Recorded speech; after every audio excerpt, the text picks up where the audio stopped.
welcome back. Today I got probably not a fun video, but at least a very interesting one about compensators. Very quickly, I'm going to talk about cabinet drop, then we're going to talk about tempered tuning, then we're going to talk a little bit about what compensators are, what they do, and then we are going to install a compensator onto the Fessenden, the same one that I already have on my Rittenberry. And just a quick shout out to Alex Cordell, John Party's steel player, for sending me the very last Fessenden bell crank on earth. It took me forever to find one of these things. So thanks to Alex. And if you're following along, all you're gonna need is a bell crank and a rod. So let's dive in. First things first, what is cabinet drop? So cabinet is just another word for everything that's in between the end plates. Now when I'm adding strings to the cabinet, I'm connecting them at the tuners and at the changer. Now as I start winding that string up, putting tension into it, bringing it up to pitch, right? It's putting tension into the cabinet, pulling it in on itself, right? So it's kind of an opposite reaction to tension going this way. It's pulling the guitar in towards itself. But that's okay because each string has its specific amount of tension or note, right? And that stays constant. So the amount of tension in the cabinet is also constant. But then we had to go and throw pedals in, right? So if I press, if I pick 6 and 5, and then I press my A and B pedals, right? I'm adding even more tension into those strings, right? The string's getting pulled away from itself even more. And as a reaction, the cabinet of the guitar gets pulled in towards itself even more too. Now think about it like this. If I took my guitar and just folded it up like a book, right? What would the strings sound like when I did that?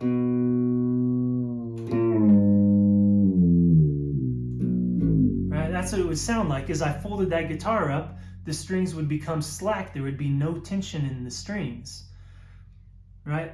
But that's just like a fancy way to say that it would go flat. So what we're dealing with is not as extreme as that. Because when I press my pedals, the amount of tension that's changing is only just a tiny bit, and it's just only going to pull that guitar in towards itself just a tiny bit more, but it's enough to throw your other strings just a tiny bit flat. And that's what cabinet drop is essentially. When I press my pedals, the amount of tension in the strings that the pedals are connected to changes, and therefore it throws off the other strings that aren't being changed by the pedal just a tiny bit. But on some strings enough to definitely be noticeable. And the one we're going to deal with today is the 5th string and 1st string. So when I have just in the pedals up position, right, it's nice and in tune. When I press my pedals down, that 5 and 1, right, you can just hear that it's totally out of tune. So that's the compensator we're going to be adding is to that 1st string. But next, let's talk about tempered tuning. Part 2, tempered tuning. So this is our way of getting around cabinet drop, and it basically means that I'm not going to tune every string straight up to its perfect pitch. I'm going to tune some strings flat, some strings sharp, and hopefully after I'm using my pedals and levers and all that, it's going to be more in pitch than it would be if I just tuned everything straight up. So let's dive into what that really means. If I played in the pedals up position all the time, right, I wouldn't have to worry about tempered tuning. I could tune everything straight up because the tension in the guitar is not changing. Right? But since we just learned that when I press my pedals, my other strings are going flat, that means we got to use some tempered tuning. So I have my tuner set on equal. That means this is the true note you're seeing. I want to tune, my guitar is an E major guitar, so the most important thing to tune is my E strings. Now instead of just tuning my E's straight up, right, I'm actually going to press my pedals down, and we know that's going to throw the string flat. Right? So you can see that I've already got it tuned. My pedals are down. Now I'm going to release my pedals. Now you can see it's going sharp, right? So we know this is the amount of flatness, right? that's happening when I press my pedals down. Pedals up, when I press my pedals down, now it's in pitch. And same with my fourth string. Pedals are down now. Okay, so that's my basis for my tempered tuning. Now I can tune all my other strings to those flatted fourth strings. So that's the basis of this tempered tuning, right? I tune all of my strings to that flatted fourth string now. So my 5 to 4, right? 10 to 8, right? We know it's in tune when we quit hearing that woo woo woo, right? Then we tune my 3rd and 6th string, right? Yeah. Right? And then now that my 3rd, 4th, 5th, 6th, 8, and 10 are all in tune together, then I can start tuning my 1st and 2nd string and my 7th string into other strings. Okay, so that's how we get our pedals up tempered tuning. Now we have our pedals down tempered tuning. So when I think about, let's just say my A pedal, right? In my head, it goes from B to C sharp, a whole step, right? That makes sense. But if I press my A pedal and it goes up a whole step and my 4th string goes flat, right? Now they're not in tune together. So I actually need to tune my A pedal flat of a whole step. Otherwise, it won't be in tune with that flatted 4th string.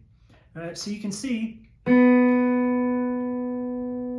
there's my B note, right? So it's kind of sharp, right? To go along with that sharp E note, right? Because we tuned it with our pedals down. When I press my C, A, and B pedals, right? You can see for it to be in tune, it's got to be flat, like quite a bit flat, actually. And then, right? My E note also went flat. Right? So that's the other way that we temper our tuning. We don't actually, our strings don't actually go up, A pedal a whole step, B pedal a half step. They're actually all tempered to the flatted 4th string as well. So how do we do that? We press our pedals down, right? So now we've got that flatted 4th string, and now we have to tune our pedals using the same harmonics, but they're going to be at a different place. So like for my 5th string, right, it's going to be at the 3rd fret, and then the 9th fret for the 4th string, right? You can hear that there's no woo, woo, woo, right? So we know that those are in tune together. Even though, right, look how freaking flat that is. So essentially, that's what tempered tuning is from the pedals up and pedals down position. So what's the need for compensators if we can just temper tune everything? Well, let's dive into that. Part 3, the what and why of compensators. So unfortunately, we can't temper tune everything together because all of my pedals and levers, all of my strings have priority of being in tune with the flatted 4th string, right?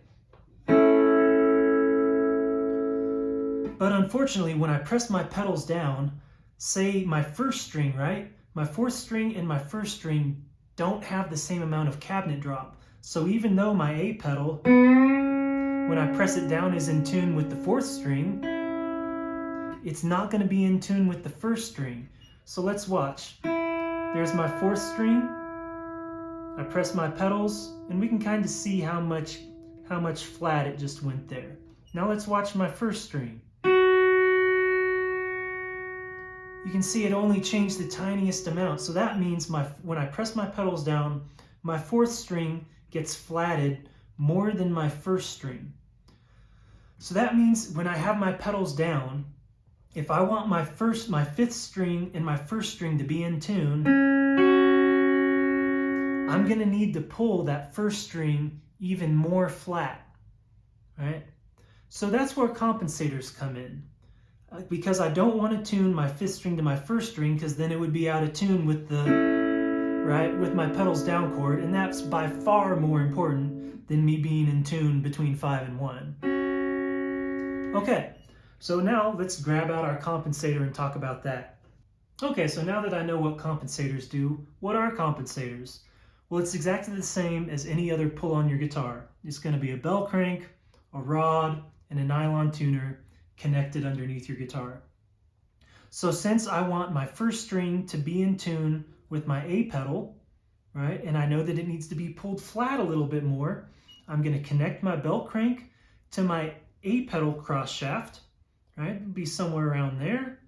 I'm going to connect my rod, and then I'm going to put it in one of the lower holes on my changer for the first string, right? Because when I press that A pedal, I'm going to want it to pull that first string just the tiniest bit flat, right? To get it back in tune with that flatted A pedal, right? To be in tune with the flatted fourth string. Okay, before we start the install, let's see what the compensator looks like on my Rittenberry. So you can see that this is the first string, right? And we've got the nylon tuner, the rod connected to the top hole of the lower. This is my A pedal. Let's follow the rod down. There's the cross shaft, right? So there's my 10th string bell crank, my 5th string bell crank, and then the compensator first string.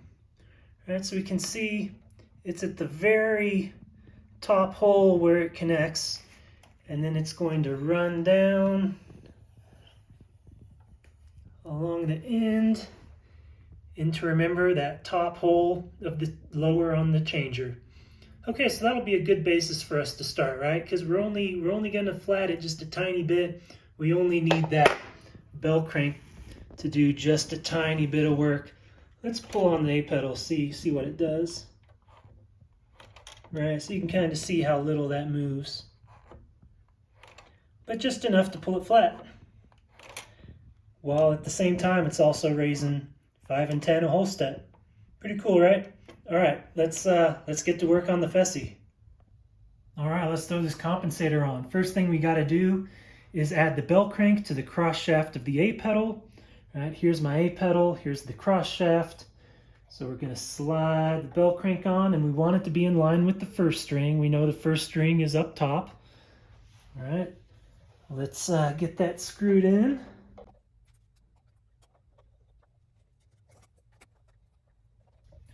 Okay, that's nice and tight. Now we've got to get the rod in. We know it's going into that first hole on the lower.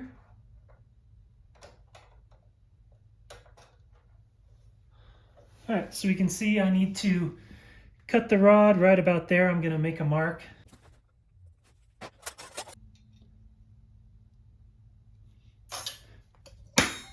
Nice. Okay, now you can see that Fessy's, the rods are connected with the little right angle bend. So we're just going to get a good bend on that.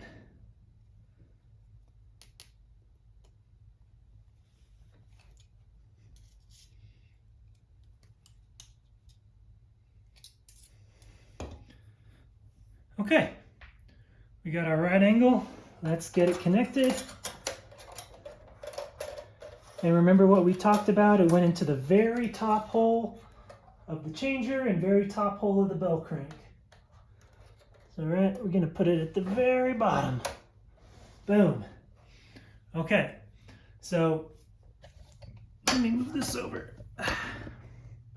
You can see that I got the rod connected right there, very top hole of the lowers. Let's grab our nylon tuner. Okay, there you can see it right there.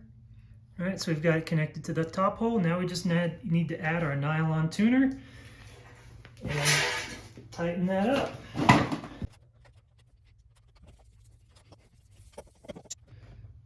Okay, you got the nylon tuner on. Now we just need to tune it, right?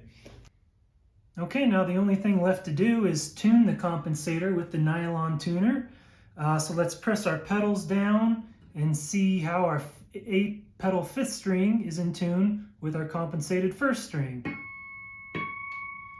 So it needs to be a little bit more flat, it sounds like. So we'll give it another turn in. There we go, let's try that. Getting pretty close. Give it another little bit. We can hear that woo-woo getting a little bit shorter. little bit slower.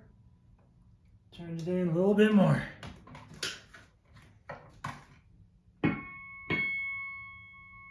Almost perfect. That's a really slow woo-woo. And why do I keep grabbing my bar? Give another little quarter turn.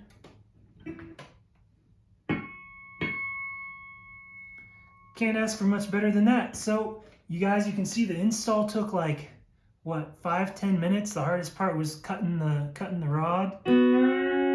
So now we got the first string compensated, right? It's in tune pedals up and it's in tune pedals down. All right, let's test out a lick real quick, see how it sounds.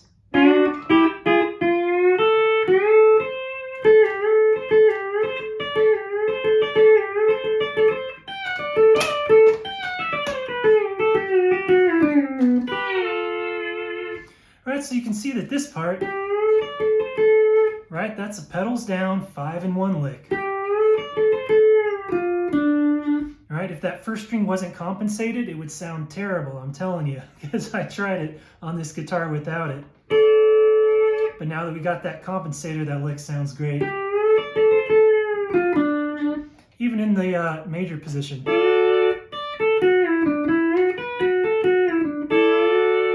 Right?